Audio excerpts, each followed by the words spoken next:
Hi friends, welcome back to happy views channel. Romance lust versus love part 10. అవసరం నాది కాబట్టి వీళ్ళు ఏం చెప్పినా చేసేస్తారా అని తన బాధంతా తీరేలా ఏడ్చేటప్పటికి ఒక పావుగంట అయితే ఈ లోపులో క్లోజ్ చేసిన రూమ్ని హాసిని గట్టిగా కొడుతుంది. అసలు హాసిని గురించే మర్చిపోయిన భూమి తన మొహాన్ని చున్నీతో గట్టిగా తుడిచేసుకుని తను ఏడ్చినట్టు ఆనవాళ్ళు కూడా లేకుండా చేసుకుని అలానే పెదవిని కూడా చిన్నగా రఫ్ చేసేసి తుడుచుకుని బ్లడ్ ఆగిపోయేలా చేసుకుంటుంది. అప్పటికే వాటర్ వేసి రుద్దడం ఇంకా చున్నీతో రబ్ చేయడం వల్ల బ్లడ్ ఆగిన పెదవి జైంట్ సైజులో వాచి ఉండడంతో దాన్ని ఏం చేయలేక అలానే వదిలేసి ఇప్పుడు ఈ విషయం హాసినికి అస్సలు తెలియకూడదు. తెలిసిందంటే అతనితో నేరుగా వెళ్ళి గొడవ పడినా పడిపోతుంది. ఎందుకు నా వల్ల వీళ్ళ లైఫ్ కూడా రిస్క్లోకి వెళ్ళాలి అని తనలో తనే అనుకుని జరిగిన మ్యాటర్ హాసినికి సందీప్కి చెప్పకూడదని గట్టిగా ఫిక్స్ అవుతుంది. ఈ లోపులో హాసిని ఆగకుండా డోర్ బాదుతుండడంతో మళ్ళీ ఇంకొకసారి అద్దంలో తన మొహం చూసుకుని గట్టిగా ఊపిరి తీసుకుని వదిలి ఏం జరగనట్టుగా చిన్నగా నవ్వుతూ వాష్రూమ్ డోర్ ఓపెన్ చేయగానే బుల్లెట్లా లోపలికి దూసుకొచ్చేస్తుంది హాసిని. ఏమైందే, అతడి మీద అలా ఎలా పడిపోయావు ఏంటి? అతడు నిన్ను ఏమైనా తిట్టాడా? నిన్నేమైనా హర్ట్ చేశాడా? అయినా చూసుకుని నడవాలి కదా. ప్రతి దాంట్లో ఆచితూచి అడిగేసే నువ్వు నేరుగా వెళ్ళి అతని మీద పడిపోయావు ఏంటి? అసలేం మనకు తెలియని చోటు. అతను ఏమైనా నీతో మిస్బిహేవ్ చేశాడా? లేకపోతే మాకు వినిపించనివ్వకుండా నిన్ను ఏమైనా బ్లాక్మెయిల్ చేశాడా అని ఆగకుండా ప్రశ్నల వర్షం కురిపిస్తుంది. హాసిని రిలాక్స్. అతడు నన్నేం అనలేదే. బై మిస్టేక్ అతడు చున్నీ మీదకు చూసుకోకుండా షూ పెట్టడం వల్ల నేను అనుకోకుండా అతని మీద పడిపోయాను అంతే. అయినా అతడు నన్ను ఏమైనా అంటే మీరు ఎవరైనా ఊరుకుంటారా అని కవర్ చేసేస్తుంది. అంతేనా? లేకపోతే అతను నీతో ఏమైనా మిస్బిహేవ్ చేసినా నేను అతనితో గొడవ పెట్టుకుంటానని నా దగ్గర ఏమీ దాయడం లేదు కదా అని అనుమానంగా అడుగుతుంది. దొంగ మొహందానా, నాకు తెలిసే నేను చెప్పకపోయినా నువ్వు కనిపెట్టేస్తావు అని మనసులోనే అనుకుంటూ హాసిని లేదే, అయినా మీరు కూడా అక్కడే ఉన్నారు కదా. అతడు ఏమైనా అంటే నీ దాకా ఎందుకు, నేనే లెఫ్ట్ అండ్ రైట్ ఇచ్చేస్తాను కదా. పద, ఇప్పటికే ఆలస్యం అయిపోయింది అని నవ్వుతూ తనని బయటికి తీసుకురావాలని చూస్తుంది. నువ్వు వేసిన కవర్ డ్రైవర్ చాలు కానీ ఎందుకు మరి నీ మొహం అలా ఉంది? నీ కళ్ళు కూడా ఏడ్చినట్టున్నాయి. ఇంకా నీ పెదవులు కూడా ఎందుకంత లావుగా వాచిపోయాయి? అదిగో ఇంకా బ్లడ్ కూడా వస్తుంది అని విరాట్ పెట్టిన పంటుగాటు మీద చెయ్యి పెట్టి చూపిస్తూ సేడీలా అడుగుతుంది హాసిని. నీ అంకమ్మ, ఎందుకే ఇలా అన్నీ పట్టి గమనిస్తావు? చూసి చూడనట్టు వదిలేయచ్చు కదా అని మనసులోనే గించుకుంటూ. హాసిని, నేను ఏడవడం లేదే, అంతకుముందు పడిపోయాను కదా, ఏదో చిన్న అంబాసిడర్గా అనిపించింది, అందుకనే ఆటోమేటిక్గా కళ్ళల్లో నీళ్ళు వచ్చేసాయి. ఇంకా ఈ పెదవి మీద దెబ్బ అంటావా? అతని మీద పడ్డాను కదా. అతను మనిషిలా ఉన్నాడా? బండరాయిలా ఉన్నాడు. ఆ బండరాయిని నా పెదవులు గుద్దుకోవడం వల్ల నా పన్నే గుచ్చుకుని బ్లడ్ వచ్చేసి ఇలా వాచిపోయింది అంతే అని చాలా కాన్ఫిడెంట్గా చెప్పి నమ్మవే తల్లి అని మనసులో అనుకుంటుంది. అంతేనా? నువ్వు ఇంకా ఏం దాయడం లేదు కదా. దాసావు అని తెలిసిందనుకో, నా సంగతి నీకు తెలుసు కదా భూమి, అందుకనే ఇప్పుడే చెప్పాయి అంటుంది.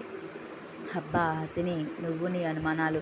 చెప్పాను కదా, నమ్మితే నమ్ము, లేకపోతే లేదు. ఇదే జరిగింది. కావాలంటే నేరుగా ఆ పడిన వ్యక్తినే వెళ్ళు అడుగు అని కొంచెం కోపంగా చెప్పేసి విసుగ్గా వాష్రూమ్ నుండి బయటకు వచ్చేస్తుంటే వెనకాలే పరుగున హాసిని కూడా వచ్చేస్తుంది. అప్పటికే వీళ్ల కోసమే కాలు కాలిన పిల్లిలా తిరిగేస్తున్న సందీప్ వీళ్ళు రాగానే అతడు మరొక క్వశ్చన్ పేపర్ రెడీ చేస్తుంటే విసుగ్గా ఇద్దరిని కోపంగా ఒక చూపు చూసి నేరుగా ఇంటర్వ్యూ జరిగే ప్లేస్కి వెళ్ళి తనకన్నా ముందు ఉన్న 10 మంది పక్కన కూర్చుంటుంది. ఏ హాసిని, భూమి ఎందుకలా ఉంది? అతడు ఏమైనా అన్నాడా? చెప్పిందా నీకు అని కంగారుగా అడుగుతాడు. ఏం లేదంటరా, ఏం అనలేదంట. అయినా దాని గురించి తెలుసు కదా, అది అంకుల్ని నిన్ను తప్పించి ఎవరిని చూసినా బెదిరిపోతుందని. అలాంటిది అతడి మీద నేరుగా వెళ్ళి పడిపోయింది కదా. కొంచెం ఎంబారసింగ్గా ఫీల్ అయింది అంతే, ఏం లేదులే అంటుంది. అంతేనా? ఇంకేమీ లేదు కదా అని సందీప్ కూడా అనుమానంగా అడుగుతాడు. రేయ్ నీ అంకమ్మ, అదే చెప్పిందిరా. నేను కూడా అనుమానంగానే చూశాను. కాకపోతే దానికి కాన్ఫిడెన్స్ మీద ఓవర్ కాన్ఫిడెంట్ ఉన్న నేను అందుకనే ఏం జరగలేదని అనుకుంటున్నా. నువ్వు నాకు మళ్ళీ కొత్త అనుమానాలు పెట్టకు, అర్థమవుతుందా అని విసుగ్గా చెప్పేసి భూమి పక్కకు వెళ్ళి కూర్చుని పిచ్చి నవ్వు నవ్వుతుంది. ఏంటోనే తల్లి, మీరు నాకు అర్థం ఇవ్వరు. వాడిని అడిగితే అతడేమో చూపులతోనే చంపేసేలా చూసి వెళ్ళిపోయాడు. అయినా అతడు ఎవరు? అతను కూడా మాకులానే ఇంటర్వ్యూకి వచ్చాడా? అలా లేదే ఫేసు ఎవరంటారబ్బా అని విరాట్ గురించి ఆలోచిస్తూ హాసిని పక్కన సెటిల్ అవుతాడు. అయినా అతడు ఎవరు అతను కూడా మాకులానే ఇంటర్వ్యూకి వచ్చాడా? అలా లేదే ఫేసు ఎవరంటారబ్బా అని విరాట్ గురించి ఆలోచిస్తూ హాసిని పక్కన సెటిల్ అవుతాడు సందీప్. లాస్ట్ 3 రౌండ్స్ అయిపోగా మిగిలిన 10 మెంబర్స్లో 7 మెంబర్స్ అబ్బాయిలు, మిగిలిన 3 మెంబర్స్ అమ్మాయిలు ఉంటారు. భూమిని, హాసిని, ఇంకా బాగా పోజ్గా రెడీ అయిన ఒక మిడ్డీ పాప. లంచ్ బ్రేక్ వరకు బానే ఉన్న భూమి అవతారం ఇప్పటికిప్పుడు సడన్గా చేంజ్ అయిపోయి, కళ్ళు ఏడ్చినందుకు గుర్తుగా ఎర్రగా అయిపోయి, మొహం కూడా పీక్కుపోయి, వాచిపోయి ఉన్న పెదవిని విచిత్రంగా చూస్తూ ఉంటారు మిగిలిన ఇంటర్వ్యూకి వచ్చిన వాళ్ళందరూ కూడా. భూమి కూడా కూర్చున్నదన్న మాటే కానీ తననే విచిత్రంగా చూస్తున్న వాళ్ళ నుండి ఎలా తప్పించుకోవాలో తెలియక తల నేలవాల్చేసుకుని విరాట్ని మనసులోనే బండ బూతులు తిట్టుకుంటుంది. దొంగ సచ్చినోడు, నిజంగా వీడి ఆఫీస్కి ఇలా అమ్మాయిల మీద పడేసుకోవడానికే వచ్చినట్టున్నాడు. అయినా వీడు ఇంటర్వ్యూ జరిగినప్పటి నుంచి కనపడలేదు. లాస్ట్లో వచ్చాడంటే రికమెండేషన్ క్యాండిడేట్ అయి ఉంటాడు దొంగ వెధవ. లేకపోతే ఆ మొహమే చెప్పేయడం లేదు. దొంగ కోళ్ళు పట్టుకునేవాడు వాడి వాటం వీడుని. ఎగ్జామ్ పేపర్లో పక్కోడి ఆన్సర్స్ పేపర్స్ దొబ్బేసి చూసి రాసే మొహం వాడుని. వాడు రికమెండేషన్ కాకపోతే లాస్ట్ రౌండ్ వరకు వచ్చాడు. అదే చదివే బ్యాచ్ అయితే వాడు ఎప్పుడో ఫస్ట్ రౌండ్లోనే అవుట్ అయిపోయేవాడు దొంగ వెధవ. రికమెండేషన్ కోసం వచ్చాడో లేకపోతే ఆల్రెడీ రికమెండేషన్ జాబ్ను పట్టుకున్నాడు. నన్ను పడేయడానికి వచ్చినట్టున్నాడు దొంగ సచ్చినోడు. వీడి వల్లే వీళ్ళందరి ముందు కూడా ఇలా జూలో కూర్చున్న కోతిలా వీళ్ళందరికీ ఫ్రీ షో ఇస్తున్నట్టుగా అయింది నా పరిస్థితి అని పండిన దొండపండులా వాచిపోయిన పెదాన్ని దాచడానికి నానా పాటలు పడుతుంది భూమి. మరొక పక్క వాళ్ళు కూర్చున్న కారిడార్కు ఉన్న సీసీటీవీ ఫుటేజ్ని తన రూమ్లో కూర్చొని చూస్తున్న విరాట్ భూమి అవస్థలు, అలానే భూమి వాళ్ళు చూస్తున్న చూపులు చూసి కన్నింగా నవ్వుకుంటాడు. అలానే భూమిని జూమ్ చూసి చూడడంతో తను తిట్టుకుంటున్నప్పుడల్లా వాచిన పెదవి చిన్నగా కదులుతూ తన కళ్ళను అటు తిప్పుతూ ఇటు తిట్టుకుంటుంటే చిన్న ఉడతపిల్ల తన నోటికి అందించిన క్యారెట్ ముక్కను ఎలా అయితే కొరుకుతుందో అలా అనిపిస్తుంది భూమి బుజ్జిమూతి. నన్నే కొడతావా? ఇప్పటి నుంచి నీకు అస్సలైన టార్చర్ కనబడుతుంది మిస్. వాచిన పెదవితో పాటు నీ ఒళ్ళంతా కూడా నా ఘాట్లు పడే రోజు దగ్గరలోనే ఉంది మిస్. ఇప్పటి వరకు నీ పర్ఫార్మెన్స్ ఎలా ఉందో నాకు తెలియదు కానీ నా దగ్గరకు వచ్చాక అసలైన పర్ఫార్మెన్స్ అంటే ఏంటో నీకు చూపిస్తాను. Get the for take to my revenge అంటూ సిస్టంలో కనబడుతున్న భూమి ఫేసులో హైలైట్గా ఉన్న వాచిన పెదవి మీద చిన్నగా టచ్ చేయగానే కారిడార్లో విరాట్ని తిట్టుకుంటున్న భూమి ఉలిక్కిపడి సడన్గా తన పెదవి మీద చేతులు వేసేసుకుంటుంది. ఆ చర్యకు విరాట్ పెదవుల్లో నవ్వు మరింత పెరగగా రావుగారిని పిలిచి లిస్టులో ఉన్న వాళ్ళందరినీ కూడా ఒక్కొక్కరుగా లోపలికి ఆర్డర్ వైజ్గా పంపించమని చెబుతాడు. ఓకే సార్ అంటూ రావుగారు ఒక్కొక్కరిని పిలుస్తూ వాళ్ళ ముందు 3 రౌండ్స్ కూడా ఎలా పర్ఫామ్ చేశారో అవన్నీ నోట్ చేయడంతో అలానే వాళ్ళు పెట్టిన టెస్ట్ అటెండ్ చేసిన పేపర్స్ అన్నీ కూడా విరాట్ టేబుల్ మీద పెట్టి వినయంగా ఒక పక్కన నిలబడతాడు. తన ముందు యాటిట్యూడ్ చూపిస్తూ క్రాస్ లెగ్స్ వేయడం వల్ల తన థైస్ మొత్తం కూడా కనిపిస్తూ, ఇంకా చిన్న క్రాప్ టాప్ వల్ల క్లీవేజ్ కూడా కనిపిస్తూ, తన కుడి ఎద పక్కన సన్నని గీతలా మీదున్న చిన్న తేనెరంగు పుట్టుమచ్చని హైలైట్ చేస్తూ అక్కడ పెట్టిన గాగుల్స్తో బబుల్గమ్ నములుతూ పొగరుగా తన వంకాయ చూస్తున్న ఆమెత. ఓకే మిస్ సుశాంతి, ఇప్పటి వరకు మీరు 3 రౌండ్స్ కూడా మీ పర్ఫార్మెన్స్ ఇచ్చారు కదా. ఇప్పుడు 4th రౌండ్ టాస్క్ రౌండ్. ఇప్పుడు మీ మొబైల్కి ఒక గేమ్ వస్తుంది. మీరు 3 మినిట్స్లో ఆ గేమ్లో ఎన్ని లెవెల్స్ క్రాస్ చేస్తారో ఆడి చూపించండి అని యాటిట్యూడ్గా క్రాస్ లెగ్స్ వేసుకుని వచ్చిన పాపని కింద నుండి మీద దాకా తన కళ్ళతో స్కాన్ చేయడం మొదలు పెడతాడు.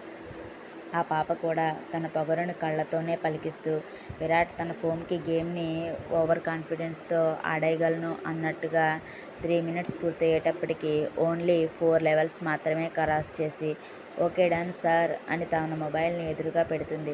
ఓకే, మీరు మీకు ఇచ్చిన 3 మినిట్స్లో 4 లెవెల్స్ దాటారు అంటే 1 లెవెల్ క్రాస్ చేయడానికి మినిమం 50 సెకండ్స్ తీసుకున్నారు. ఓకే, ఎస్ సార్, నేను 3 మినిట్స్లో దాటాను అంటే నిజంగా మీరు నన్ను అప్రిషియేట్ చేయాలి. ఎందుకంటే ఆ గేమ్ చాలా డిఫికల్ట్గా ఉంది. మినిమం 10th స్టాండర్డ్ దాటిన వాళ్ళు తప్పించి ఆ గేమ్ని ఎవరూ అంత బాగా ఆడలేరు అని పొగరుగా అంటుంది. ఓ ఐ సీ, అంటే మీరు ఓన్లీ 10th క్లాస్నే చదివారా? అందుకనే ఓన్లీ 4 లెవెల్స్ ఆడారు అని వెటకారంగా అంటాడు అతడు. సార్ మీరేం మాట్లాడుతున్నారు? నేను బీటెక్ చదివి ఎంటెక్ ఆన్లైన్లో కోచింగ్ తీసుకుంటున్నాను. అలానే నాకు ఈ గేమ్స్ మీద ఇంకొంచెం ఇంట్రెస్ట్ ఉండి ఈ గేమ్ సైడ్ వచ్చాను కానీ లేకపోతే నేను సాఫ్ట్వేర్లో మంచి పొజిషన్లో ఉండేదాన్ని తెలుసా అని పొగరుగా అంటుంది. సి మిస్, బీటెక్ చదివినా ఎంటెక్ చదివినా నాకు కావాల్సింది నాకు సంపాదించిన ప్రొఫెషన్ వాళ్ళే కాబట్టి మీరు ఈ జాబ్కి సెట్ అవ్వరు. సో లీవ్ అని సీరియస్గా అంటాడు. వాట్? నేను 3 రౌండ్స్ దాటి ఇక్కడికి వచ్చాను సార్. ఆల్మోస్ట్ 100 మెంబర్స్లో నేను 3 లెవెల్స్ దాటి ఇక్కడికి వచ్చానంటే చాలా గ్రేట్. కానీ మీరు రీజన్ చెప్పకుండా 10th క్లాస్ ఇంకా ఏవేవో డిస్గస్టింగ్ మాటలు చెప్పి ఇలా నన్ను రిజెక్ట్ చేయడం ఏం బాలేదు అని కోపంగా అంటుంది. సి మిస్, నేను ఎలా మాట్లాడుతున్నాను, మీరు ఎలా మాట్లాడుతున్నారు? నేను కూడా మీకన్నా కోపంగా మాట్లాడగలను. అయినా ఇది నా ప్లేస్. నాకు నచ్చినట్టుగా ఇంట్రడ్యూస్ చేస్తాను. అలానే నాకు నచ్చకపోతే మీరు వేసుకున్న హీల్ బాగోలేదని కూడా నేను మిమ్మల్ని రిజెక్ట్ చేయగలను. కాబట్టి మీరు ఇక్కడి నుంచి మర్యాదగా వెళ్ళిపోతే బాగుంటుంది. లేకపోతే నేను నా వేలో చెప్పాల్సి వస్తుంది అని కూల్గా చెప్పిన చాలా సీరియస్గా చెప్తాడు. ఓహో, ఈ ఆఫీస్ సీఈఓ అంటే అమ్మాయిలు పడి చచ్చిపోతాడు. అతనికి వర్క్ వచ్చినా రాకపోయినా అమ్మాయిల బాడీ పార్ట్స్ ఇంకా అవి హైలైట్ అయ్యేలా డ్రెస్ వేసుకుంటే చాలు జాబ్ ఇచ్చేస్తారు అని బయట పెద్ద టాక్ నడుస్తుంది. మీరేంటా అంటే ఇక్కడ ఇలా సిల్లీ రీజన్స్ చెప్పి మమ్మల్ని రిజెక్ట్ చేసి పంపించేస్తున్నారు. బహుశా నేను వేసుకున్న డ్రెస్ మీకు నచ్చి ఉండదు. లేకపోతే నా ఫిగర్ మిమ్మల్ని బాగా టెంప్ట్ చేసి ఉంటే దానిని మీరు తట్టుకోలేరు. మీకు గట్టి కాంపిటీషన్ ఇచ్చేస్తాను అని నన్ను ఇలా నాన్సెన్స్ రీజన్స్తో రిజెక్ట్ చేస్తున్నారా? ఇక్కడే అర్థమైపోతుంది మీరు ఏంటో అనేది అని వెటకారంగా అంటూ రావుగారి దగ్గర ఉన్న ఫైల్ని లాక్కున్నట్టుగా తీసుకుని ఆమె 2 అడుగులు వేసేలోగా ఆమెకు వినిపించిన చిటిక వేసిన సౌండ్కి వెనక్కి తిరుగుతుంది. ఇక్కడే అర్థమైపోతుంది మీరు ఏంటో అనేది అని వెటకారంగా అంటూ రావుగారి దగ్గర ఉన్న ఫైల్ని లాక్కున్నట్టే తీసుకుని ఆమె 2 అడుగులు వేసేలోగా విరాట్ చిటిక వేసి ఆపుతాడు. వాట్ అన్నట్టు వెనక్కి తిరుగుతుంది ఆ స్కర్ట్ పాప. చూడు మిస్, నువ్వు ఇంటర్వ్యూకి వచ్చావు. నువ్వు నీ స్కిల్స్తో ఇప్పటి వరకు ఇక్కడ వరకు వచ్చావంటే గ్రేట్. కాకపోతే తర్వాత నువ్వు నన్ను సాటిస్ఫై చేయలేకపోయావు. ఆ మాత్రం దానికే నువ్వు నా ఆఫీస్ని నా గురించి అనడానికి నీకేం రైట్స్ లేవు అనుకుంటా అని పొగరుగా అంటాడు. కానీ మీరు ఇలాగే మీరిచ్చే సిల్లీ గేమ్ ఆడించి సిల్లీ రీజన్స్ తోటి రిజెక్ట్ చేస్తే ఎవరికైనా ఇలానే అనిపిస్తుంది. బహుశా మీరు అన్నారు కదా మమ్మల్ని సాటిస్ఫై చేయలేదేమోనని, అది ఒక రీజన్ అవ్వచ్చు ఏమో కదా అని వ్యంగ్యంగా అంటుంది. ఎస్, నువ్వు నన్ను సాటిస్ఫై చేయలేవు. నన్ను సాటిస్ఫై చేయాలంటే నా మాటకు మాట మాట్లాడే వాళ్ళు కాదు. నేనేం చెప్తే దానికి ఒక్క 2 మినిట్స్లోనే సరైన ఆన్సర్ ఇచ్చేవాళ్ళు అవ్వాలి. అది ఇక్కడైనా సరే ఇంకెక్కడైనా సరే అంటూ నొక్కి పలికి ఇంకొకసారి నీ నోరు అదుపులో పెట్టుకుని మాట్లాడలేదనుకో, నువ్వు అనుకుంటున్న విరాట్కి అమ్మాయిల బాడీ పార్ట్స్ చూస్తే చాలు పిచ్చెక్కిపోతుంది. అదే విరాట్కి అదే అమ్మాయిల బాడీ పార్ట్స్ హింసించడం కూడా తెలిసిన నువ్వు ఎక్స్పీరియన్స్ చేస్తావు. కాబట్టి అన్నీ మూసుకుని వెళ్తే బాగుంటుంది. అయినా ఇక్కడికి వచ్చినందుకు నీ టైం ఏం వేస్ట్ అవ్వలేదు కదా, నీకు బాగానే గిట్టుబాటు అయింది కదా అని వచ్చిన దగ్గర నుంచి తన అందచందాలతో 4 అబ్బాయిలను బుట్టలో పడేసుకుని ఆల్రెడీ ఒకరికి డేట్ ఆఫర్ ఇచ్చి ఇంకొకరిని లైన్లో పెట్టడం తెలిసి వ్యంగ్యంగా అంటాడు. ఆ విషయం ఎవరికీ తెలియదని పొరబడుతున్న ఆ పాప విరాట్కి ఎలా తెలిసింది? తను ఇప్పటి వరకు ఆఫీస్లో కూడా లేడే అని తత్తరపడిపోతూ దాన్ని కోపంతో కప్పపిచ్చుతూ విరాట్ని చూస్తూ తన హీల్స్ని టకటకలాడించుకుంటూ వెళ్ళిపోతుంది. ఈ విషయం తెలియని రావుగారు షాక్ తింటే ఆ తర్వాత మరొక 4 బాయ్స్ని పిలిచి వాళ్ళకి కూడా రకరకాల టాస్కులు ఇప్పించి ఒకరిని పక్కనుండమని మిగిలిన 3 కూడా రిజెక్ట్ చేసి పంపించేస్తాడు. ఆ తర్వాత హాసిని టైం అన్నమాట. హాసిని నేరుగా విరాట్ క్యాబిన్లోకి వెళ్ళేటప్పటికి అక్కడ ఉన్న రావుగారిని చూసి చిన్న స్మైల్ ఇచ్చి విరాట్ ఎదురుగా కూర్చుని చిన్నగా బెరుకుగా కూర్చుంటుంది. See miss, your Hasini. Yes sir, I'm Hasini. మీరు కంప్యూటర్ సైన్స్ చేశారా? ఎస్ సార్, కంప్యూటర్ సైన్స్ చేసే గేమ్ డిజైనింగ్ కోర్స్ని 2 ఇయర్స్ పాటు కంప్లీట్గా నేర్చుకున్నాను. ఆ తర్వాత ఈ కంపెనీలో డిజైనర్కి అసిస్టెంట్గా వర్క్ చేశాను సార్ అని ఒబీడియంట్గా ఆన్సర్ చేస్తుంది. ఓకే, మరి 2 ఇయర్స్ నువ్వు కోర్స్ తీసుకున్నానంటున్నావు. డిజైనర్కి అసిస్టెంట్గా వర్క్ చేయడం ఏంటి? నీ క్యాపబిలిటీకి డిజైనర్ పోస్ట్ దొరుకుతుంది కదా అని అడుగుతాడు. ఎస్ సార్, బట్ మేము ఉండే ఏరియాలో ఈ కోర్స్కి సంబంధించిన ఆఫీసెస్ పెద్దగా లేవు. అలానే ఇంట్లో వాళ్ళు కూడా మమ్మల్ని ఎంకరేజ్ చేయలేదు సార్. అందుకనే ఇక్కడ తప్పక చేయాల్సి వచ్చింది అంటుంది. ఆ తర్వాత మీరు పోస్ట్ వేయడం వల్ల అప్పటికప్పుడు మంచి ఆపర్చునిటీ వేస్ట్ చేసుకోవడం ఎందుకు అని మీకు అప్లికేషన్ పంపించాను. మీరు ఒప్పుకొని ఇప్పుడు ఎలా మీ ఎదురుగా కూర్చున్నాను సార్ అంటుంది.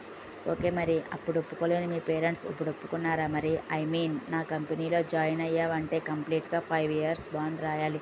అలానే మధ్యలో క్విట్ అవుతానన్నా నేను ఒప్పుకోను. మరి మీ ఫ్యామిలీ ఇష్యూ ఏమీ అవ్వదా అని డౌట్గా అడుగుతాడు. నో సార్, అంటే అప్పుడు నేను వర్క్ చేసే కంపెనీలో నాకు వచ్చే శాలరీ మా వాళ్లకు సాటిస్ఫైగా అనిపించేది కాదు. దానికి తోడు నా మీద కొద్దిగా కొంచెం అపనమ్మకం ఉండేది సార్. కానీ ఇప్పుడు అలా కాదు. వాళ్ళని నేను ఒప్పించుకునే ఇక్కడి వరకు వచ్చాను. ఇప్పుడు మీరు కంపెనీలో జాబ్ ఇచ్చినా కూడా నేను ఇక్కడే ఉంటాను. అలానే మీరు సాటిస్ఫైడ్ శాలరీ కూడా ఇస్తారని నాకు తెలుసు కదా సార్. ఆ హోప్తో వచ్చాను అని కాన్ఫిడెంట్గా చెప్తుంది. విరాట్కి హాసిని కాన్ఫిడెన్స్, అలానే తన ముక్కుసూటితనం, ఏదైనా తన కళ్ళల్లోకి చూసి చెప్పడం, కొంచెం భయం ఉన్నా తను కూడా అనుకున్నదే అనుకున్నట్టుగా చెప్పడం నచ్చడంతో ఓకే, మీరు బయట వెయిట్ చేయండి అని ఫైల్ని రావుగారికి ఇచ్చేసి తనని పంపించేస్తాడు. అంటే ఏంటి, ఇప్పుడు నాకు జాబ్ వచ్చినట్టా లేదా అన్న కన్ఫ్యూజన్తోనే హాసిని బయటకు వెళ్ళిపోయి భూమి పక్కన సెటిల్ అవుతుంది. ఏంటే, ఏమైంది, ఏమన్నారు సార్ అని అప్పటికే తన ముందు ఉన్న అబ్బాయి లోపలికి వెళ్ళడంతో కంగారుగా అడుగుతుంది భూమి. ఏమోనే, ఇక్కడ జాబ్ చేయగలవా? 5 సంవత్సరాలు బాండ్ రాయాలి అని అన్నారు. మళ్ళీ బయట వెయిట్ చేయమన్నారు. ఏమో సార్, మనకి అర్థం కారుగా అని సింపుల్గా భుజాలు ఎగరేస్తుంది. వీళ్ళు ఇలా మాటల్లో ఉండగానే తన ముందు ఉన్న 2 అబ్బాయిలు వెళ్ళిపోవడంతో నెక్స్ట్ ఇంకా తను సందీప్ మాత్రమే మిగులుతారు. నెక్స్ట్ టర్న్ సందీప్ అని పిలవగానే ఇక లాస్ట్ తానే అని భయంగా గోర్లు కొరికేస్తుంది భూమి. ఎందుకంటే తమకు ఉన్నవి 3 జాబ్స్, హాసిని పెండింగ్, అలానే ఇంకొక 2 అబ్బాయిలు పెండింగ్. ఇప్పుడు సందీప్ వెళ్ళాడు. నెక్స్ట్ తనకి కాన్ఫిడెంట్గా ఈ జాబ్ వస్తుంది అని నమ్మకం లేక భయంగా అక్కడే కూర్చుంటుంది. ఓకే మిస్టర్ సందీప్, నువ్వు ఆ హాసిని అన్న అమ్మాయి కూడా ఇద్దరు ఒకే చోట జాబ్ చేశారా అండ్ ఒకరికొకరు పరిచయం కూడా ఉన్నారా అని తన ఫైల్ని కూడా క్షుణ్ణంగా పరిశీలించి అడుగుతాడు విరాట్. ఎస్ సార్, నేను హాసిని ఇంకా భూమి ముగ్గురు కూడా ఒకే ఆఫీస్లో వర్క్ చేశాం. అలానే ముందుగా హాసిని నేను ఈ జాబ్కి అప్లికేషన్ చేశాం. తర్వాత అనుకోని పరిస్థితులలో నా ఫ్రెండ్ కూడా అప్లై చేయాల్సి వచ్చింది సార్ అంటాడు. నీ ఫ్రెండ్ అంటే అని అనుమానంగా అడుగుతాడు. ఒక పక్కన అదే తనకు డాష్ ఇచ్చిన అమ్మాయి ఏమో అన్న డౌట్ కొద్దీ. ఎస్ సార్, మై ఫ్రెండ్ భూమిక. భూమి బయట వెయిట్ చేస్తుంది సార్. Last turn తందే. తను కూడా మాకులానే మిగిలిన 3 రౌండ్స్ కూడా కంప్లీట్ చేసింది. ఇప్పుడు మీ చేత ఇంటర్వ్యూ కోసం వెయిట్ చేయిస్తుంది సార్ అంటాడు. ఓకే అంటూ తను అప్పటికప్పుడు ఒక టాస్క్ ల్యాప్టాప్లో ఇచ్చి, ఇది నీ బ్రెయిన్కి సంబంధించింది. ఇది నువ్వు ఎన్ని నిమిషాలలో పూర్తి చేస్తావు అనేదే నీ టాస్క్. మిస్టర్ సందీప్, నువ్వు టైం పెంచే కొద్దీ కూడా నీ ఆపర్చునిటీ లెవెల్ కొద్దిగా తగ్గిపోతుందన్నమాట. బెస్ట్ ఆఫ్ లక్ అని ల్యాప్టాప్ తన ఎదురుగా జరిపి యువర్ టైమ్ స్టార్ట్స్ నౌ అని స్టాపర్ తన దగ్గరగా పెడతాడు. ఆ స్టాపర్ టిక్ టిక్ అంటూ సౌండ్ చేసుకుంటూ వెళుతుంటే ఆ సౌండ్ తన మైండ్లో టెన్షన్ పెంచేయడంతో పాటు సందీప్ తన వేళ్లు తడబడుతున్నా గట్టిగా ఊపిరి తీసుకుని వదిలి తనకిచ్చిన టాస్క్ చేయడంతో స్టార్ట్ చేసి విరాట్ అన్నట్టుగానే 3 minutes and 40 secondsకి కంప్లీట్ చేసి డన్ సార్ అని చెప్పగానే విరాట్ స్టాపర్ ఆఫ్ చేసేస్తాడు. థ్యాంక్ యూ ఫ్రెండ్స్, ప్లీజ్ నన్ను సబ్స్క్రైబ్ చేసి ఎంకరేజ్ చేయండి ఫ్రెండ్స్.